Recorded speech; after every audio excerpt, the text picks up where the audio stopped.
সকলকে স্বাগত জানাই আমার ইউটিউব চ্যানেল স্টাডি উইথ আকাশে। আজকে আমরা WBPSC ফুড এসআই রিক্রুটমেন্ট 2023 সম্পর্কে আলোচনা করব। তোমাদের প্রিভিয়াস ইয়ার কাট অফ কত গেছিলো এবং তোমাদের 2024-এ কাট অফ কীরকম যেতে পারে সেটা একটা অ্যানালাইসিস করবো আমরা।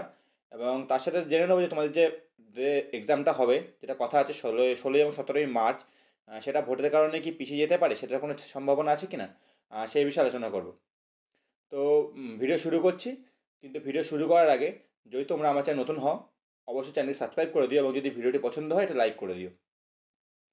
তো সর্বপ্রথমে দেখে নিই তোমাদের আগের বছর কাট অফ কত ছিল। তোমাদের এর আগে পরীক্ষা হয়েছিল 2018 সালে।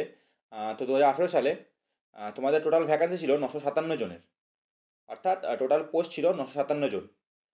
সেই ক্ষেত্রে তোমাদের কাট অফ গেছিলো ইন্টারভিউর জন্য ইউআরএ 79.6671, এসসির ক্ষেত্রে 76.0006, এসটিতে 59.3339, ওবিসি এ 74.6673, ওবিসি বি 75.3339।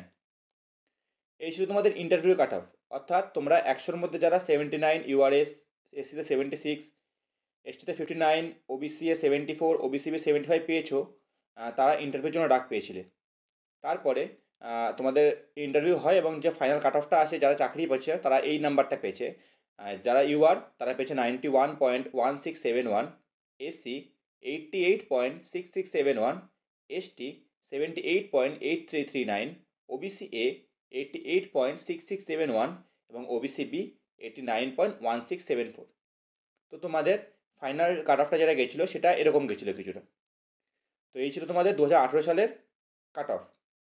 তো এবার আমরা আলোচনা করবো যে তোমাদের 2024-এ কাট অফ কত যেতে পারে। তো এই কাট অফটা পুরো আমার ব্যক্তিগত মতামত, যে অ্যানালাইসিস করে যে এটাই কাট অফ যাবে তোমাদের এবার 2024-এ। তো তোমাদের কাট অফটা কিছুটা এরকম যাবে।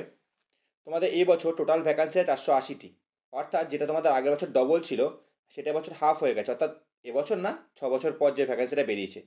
তো দেখো, যেহেতু ভ্যাকান্সি কমেছে সেহেতু তোমাদের কম্পিটিশন অনেক বাড়বে। তাছাড়াও আগে কম্পিটিশন কম ছিল, তোমরা নিজেরাই জানো। তো এখন কম্পিটিশন আরও বেড়ে গেছে।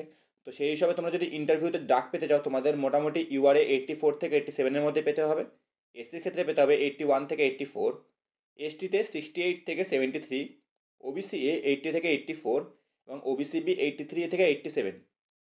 এবার তোমরা বলতেই পারো, দাদা এত বেশি কাট অফ কীভাবে যাচ্ছে বা কী হচ্ছে। দেখো, এখন জানো তোমরা সবাই পড়াশোনা করছে, যখন 6 বছর আগে অত বেশি কাট অফ গেছিলো, যখন এক্ষেত্রে ভ্যাকান্সি হাফ হয়ে গেছে এবং এখন পড়াশোনা মানুষ বেশি করছে, তো সেই হিসাবে এই কাট অফটাই যাবে। দেখো, তোমাদের মনে হতে পারে কাট অফটা এত বেশি গেছে কেন, কিন্তু তোমরা দেখবে যখন পরীক্ষা হবে তোমাদের এই কাট অফই যাবে, এর থেকে কমও যাবে না, বেশিও যাবে না, কমও যাবে না, তোমরা এই রেঞ্জের মধ্যে কাট অফ পেয়ে যাবে। ঠিক আছে? তো দেখো, সেই হিসাবে তোমাদের আর বেশি দিন টাইম নেই, 1 মাস টাইম আছে আই থিঙ্ক এখন থেকে।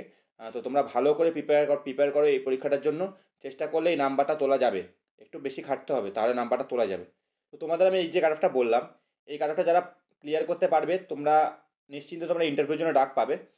তো তারপর তোমাদের ইন্টারভিউ হবে। এবার চলে যাই তোমাদের এক্সাম। তো আমি বললাম একটু আগে যে তোমাদের এক্সাম আছে 16 মার্চ এবং 17 মার্চ। কিন্তু মনে রাখা দরকার যে আমাদের যে ইলেকশন ডেট আছে সেটা হচ্ছে 27 ফেব্রুয়ারি। তো দেখো, আমার মনে হয় তোমাদের যে ইলেকশন, যে তোমাদের 27 ফেব্রুয়ারি আছে, তো দেখো সেটার জন্য তোমাদের 15 দিন বা 20 দিন একটা পোস্টপন্ড আসতে পারে, যে এক্সট্রা 15 দিন 20 দিন পর এক্সাম হতে পারে। বা সেটা এখনও 50-50 চলছে যে তোমাদের কী হবে। কিন্তু দেখো, যদি তোমাদের পোস্টপন্ড হয়ও, তোমাদের প্রিপারেশন তো আরও ভালো হয়ে যাবে। তো সেটা ভেবে লাভ নেই যে পোস্টপন্ড হবে আগে পরে কী হবে, কিন্তু তোমরা প্রিপারেশন ফুল দমে চালিয়ে যাও। ঠিক আছে? সেটা পরে দেখা যাবে, যদি এরকম কিছু চেঞ্জেস আছে আমি তোমাদের ভিডিও করে বলে দেবো যে কী হচ্ছে ব্যাপারটা। তো আজকের মতো ভিডিও এটুকুই রাখলাম। ভিডিও যদি পছন্দ হয় বা ভালো লেগে থাকে লাইক করো এবং যদি চ্যানেল নতুন হয় সাবস্ক্রাইব করে দিও। ধন্যবাদ, দেখা হচ্ছে পরের ভিডিওতে।